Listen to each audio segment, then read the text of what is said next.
আসসালামু আলাইকুম ওয়া রাহমাতুল্লাহ। প্রিয় দর্শক, আজকে আপনাদের সাথে আছি আমি মোহাম্মদ রাশিদুল ইসলাম। বাংলাদেশে বর্তমান চলমান পরিস্থিতি অর্থাৎ নির্বাচন নিয়ে আপনাদের সামনে গুরুত্বপূর্ণ কিছু পয়েন্ট নিয়ে আলোচনা করব।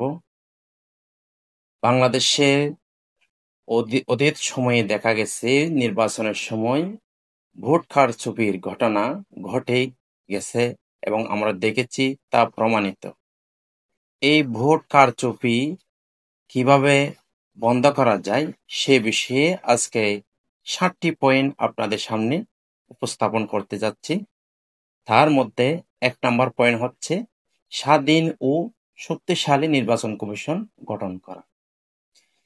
যে নির্বাচন কমিশন কোনো রাজনৈতিক দলের পক্ষ হয়ে কাজ না করে, তিনি সম্পূর্ণ নিরপেক্ষভাবে প্রত্যেককে সমান চোখে দেখে যাবেন।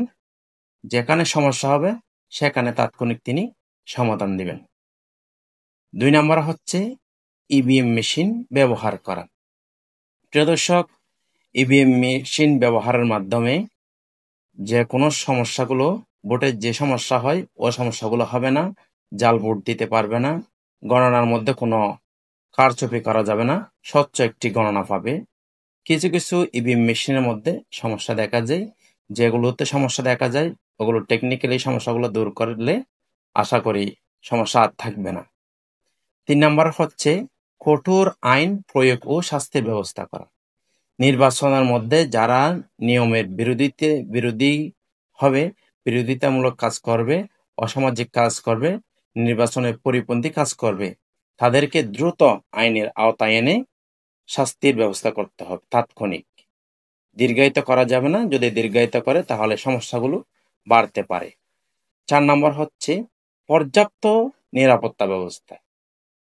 যে কেন্দ্রের মধ্যে ভোট অনুষ্ঠিত হবে সেই কেন্দ্রের মধ্যে পর্যাপ্ত পরিমাণে নিরাপত্তা ব্যবস্থা করতে হবে, যাতে কোনো রাজনৈতিক দল কেন্দ্রের মধ্যে প্রভাব খাটাতে না পারে, জাল ভোট দিতে না পারে।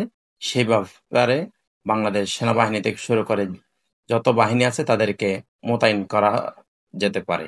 তাহলে যে কারচুপির সমস্যাগুলো হয় এগুলো আর আশা করি হবে না। ৫ নাম্বার পয়েন্ট রাজনৈতিক দলের ওয়াদা। বাংলাদেশে যে সমস্ত রাজনৈতিক দল নির্বাচনের মধ্যে অংশগ্রহণ করবে তাদের প্রত্যেকের থেকে মুচলেকা নিতে হবে, ওয়াদা নিতে হবে। তারা যদি অন্যায়মূলক কোনো কাজ করে থাকে তাহলে তাদেরকে নির্বাচন থেকে বহিষ্কার করা হবে। ৬ নম্বরে ভোটারদের সচেতনতা। যারা ভোটার হয়েছে তাদের প্রত্যেককে সচেতন করতে হবে, যাতে তাদের ভোট কেন্দ্রের মধ্যে কোনো প্রকার কেউ অন্যায়মূলক কোনো কাজ করতে না পারে।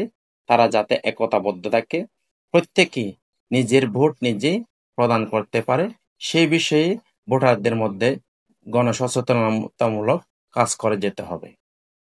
৭ নম্বরে গণমাধ্যমকে নিরপেক্ষ ভূমিকা পালন করতে হবে। গণমাধ্যম যদি নিরপেক্ষ ভূমিকা পালন করে তাহলে কেউ ভোট কারচুপি করে যেতে পারবে না। গণমাধ্যমকে প্রতিটা কেন্দ্রের মধ্যে ঢোকার অনুমতি দিতে হবে। তারা স্বাধীনভাবে ঢুকবে, স্বাধীনভাবে তারা নিউজ কভার করবে, তাহলে কেউ অনিয়ম করার সুযোগ পাবে না। আমি যে ৭টি পয়েন্ট আলোচনা করেছি এই ৭টি পয়েন্ট যদি গুরুত্ব সহকারে নেওয়া হয় তাহলে দেখবেন ভোটের মধ্যে কোনো ধরনের কারচুপি করার সুযোগ থাকবে না। প্রিয় দর্শক, আমি আপনি যে যেখানে আছি সেখানে যদি সকলে একে অপরকে সচেতনতার মাধ্যমে জাগাইতে পারি তাহলে নির্বাচনের ভোট কেন্দ্রের মধ্যে কেউ কারচুপি করার সুযোগ পাবে না।